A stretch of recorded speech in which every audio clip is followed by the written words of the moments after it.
Hello, सभी का स्वागत है। और मैं जोसेफ आपसे कुछ बात करना चाहता हूं। और आज मैं बात करूंगा दूसरे कोरिन्थियों की किताब, इसकी 9 अध्याय और 6 वचन से आगे। मैं इस सब्जेक्ट को इसलिए मैंने चुना है ताकि मैं चाहता हूं कि आप सब लोग उन्नति पाए। परमेश्वर ने मुझे उन्नत किया है और उसी उन्नति के अनुसार मैं आपको बता रहा हूँ। मैं केवल यहाँ पर एक भाषण देने के लिए नहीं बैठा हूँ, लेकिन मैं अपने अनुभव को आपके साथ बांटना चाहता हूँ। मैं उन बातों को बांटना चाहता हूँ जो वचन के द्वारा मेरे जीवन में हुई। उन सिद्धांतों को मैं आपके पास लेकर आना चाहता हूँ जिन सिद्धांतों के द्वारा परमेश्वर ने मुझे आर्थिक स्थिति में उन्नत किया है। और यदि मैं आज यहाँ पर बैठकर जब आपसे बात कर रहा हूँ, मैं ऐसी बात नहीं कर रहा हूँ। मैंने इन चीज़ों का अनुभव किया है और उस अनुभव को मैं आपको बताना चाहता हूँ। 6 वचन में लिखा है, पौलुस कहता है कि जो व्यक्ति जिस प्रकार से बोएगा उसी प्रकार से वो काटेगा। जो हाथ अपना अकड़कर बोएगा उसी प्रकार से वो काटेगा। जो अपना जनरसली बोएगा वो उसी प्रकार से काटेगा।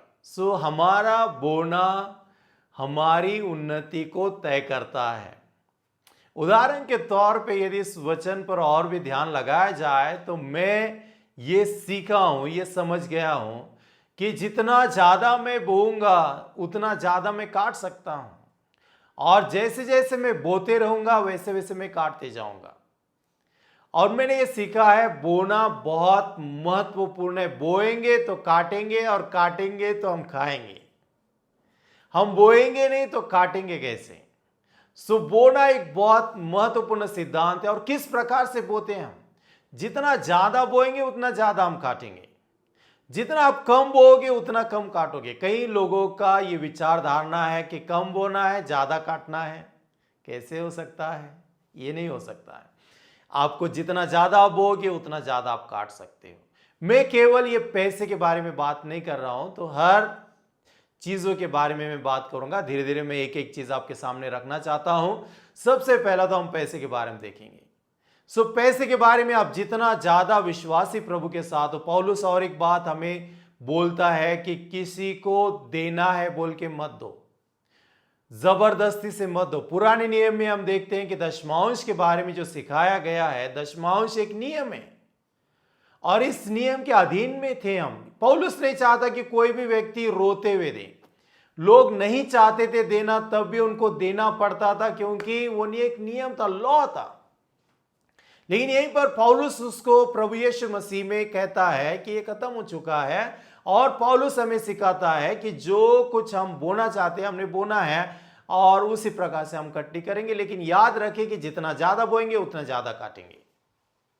मैंने जीवन में एक बात को सीखा है, यदि आपके पास 10 रुपए है और 1 रुपए में अविश्वासी हो, 1 रुपए आप देते हो, 1 रुपए से किसी की मदद करते हो, तो आप 100 रुपए में 10 रुपए दे सकते हो, 1000 में 100 दे सकते हो, 10,000 में 1000 दे सकते हो, और लाख में 10,000 दे सकते हो, और करोड़ों में लाखों दे सकते हो। किसी की भी आप सहायता कर सकते, किसी भूखे को आप सहायता कर सकते, खिला सकते हो, किसी को वस्त्र दे सकते हो, किसी की आप मदद कर सकते हो, और परमेश्वर के राज्य में भी आप बो सकते हो।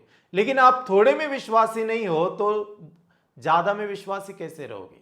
जब आप 10 रुपए में 1 रुपए देना नहीं जानते हो तो 1000 में 100 कैसे दोगे? आप नहीं दे पाओगे क्योंकि आप छोटे में विश्वासी नहीं होने के कारण बड़े में आप विश्वासी नहीं होंगे। प्रभु यीशु मसीह ने यही कहा है कि ऐसे लोग हैं संसार में, उनके बारे में यदि मैं आपको बताऊं तो आपको जान पड़ेगा कि वो लोग जब छोटे में विश्वासी थे तभी वो लोग बड़े में विश्वासी बने। दूसरी महत्वपूर्ण बात, हमारा समय। जब आपके पास समय ज्यादा नहीं है, बहुत आप व्यस्त जीवन जीते हो, उस व्यस्त जीवन में थोड़ा सा समय जब आप प्रभु को निकाल के देते हो उसके कार्य के लिए, किसी की सहायता के लिए, जब आप समय बिताते हो, कोई फैमिली को जाके काउंसलिंग करने में, किसी के लिए प्रार्थना करने में, या जो भी चीजों की जरूरतमंद है उन चीजों के लिए आप समय निकालते हो और सहायता करते हो। जब आपके पास समय कम है, उसमें से आप विश्वासी हो, तो आपके पास जब समय ज्यादा आएगा तब भी आप विश्वासी रहोगे। और तीसरी और आखिरी महत्वपूर्ण बात, जब आप चाहते हो कि आपकी संपत्ति बढ़ जाए, जब आपका कमरा छोटा सा है, उस छोटे से कमरे में आप लोगों का स्वागत करते हो, उसे अच्छा रखते हो, उनको खिलाते हो पिलाते हो, जो भी है। हमारे पास 2 ही कमरे थे। उन 2 कमरों में हर गुरुवार को हमारे पास प्रार्थना हुआ करती थी। और उस प्रार्थना में हम लोग क्या करते थे कि जगह नहीं पूर्ती थी, बहुत लोग आते थे, इसलिए हम हमारे जो बिस्तर वगैरह सब उठाकर हमारे किचन में डाल देते थे और कमरा पूरा खाली करते थे ताकि लोग बैठ सकें। हमें कभी शर्म नहीं लगी कि हम छोटे से कमरे में रहते हैं, इतने सारे लोग आते हैं, प्रार्थना ही रखना है, घर में कोई सभा ही नहीं चलना चाहिए क्योंकि हमारा घर छोटा है और हमें शर्म आती नहीं। हम छोटे से घर में भी विश्वासी रहे और लोगों की खातिरदारी करते रहे। जो भी प्रार्थना में आते थे उनकी हम खातिरदारी करते थे और अच्छी सेवा देते थे। छोटे में जब हम विश्वासी हैं तब हम परमेश्वर हमें बढ़ा देगा, क्योंकि हम छोटे में विश्वासी होने के कारण हम बड़े में भी विश्वासी रहेंगे। सो कई लोग इन बातों को समझ नहीं पाते हैं। सो हमें ये सीखना चाहिए कि जब आप छोटे में विश्वासी हो तो आप बड़े में विश्वासी रहोगे। छोटी छोटी चीज़ों में आप देना जानते हो तो आपके पास जब बड़ा आएगा तब भी आप दे सकते हो। किसी ने मुझसे कहा मेरे लिए प्रार्थना कीजिए ताकि जब मेरे पास गाड़ी आएगी मैं हर दिन सेवा के लिए जाऊँ। उन्होंने खुद ने प्रार्थना की, हमने प्रार्थना की, उनके पास गाड़ी आई, तब से उन्होंने सेवा करना बंद कर दिया। एक परिवार ने मुझसे कहा हमारे बच्चों की शादी हो जाएगी, हम फ्री हो जाएंगे और हम अपना जीवन परमेश्वर में व्यतीत करना चाहते हैं। आज ऐसे हालत है कि वो सभा में भी नहीं आते हैं। सो ऐसे कई लोग हैं। जब आप छोटे में विश्वासी हो तो जब आपके पास ज़्यादा आएगा तब भी आप विश्वासी रहोगे। कई लोग बोलते हैं हमारे पास जब ज़्यादा आएगा तब हम ज़्यादा विश्वास, नहीं, आपके पास जब नहीं है तब आप विश्वासी रहिए उसी में। जब आपके पास थोड़ा है उसी में विश्वासी रहिए, छोटा कमरा है उसी में विश्वासी रहिए, कम समय है उसमें विश्वासी रहिए। प्रभु आपको बहुत आयत से देगा और आप उन्नत पाओगे। सहायता करना सीखिए, प्रभु के साथ विश्वासी रहना सीखिए। परमेश्वर आपके आर्थिक स्थिति में छुटकारा लाएगा।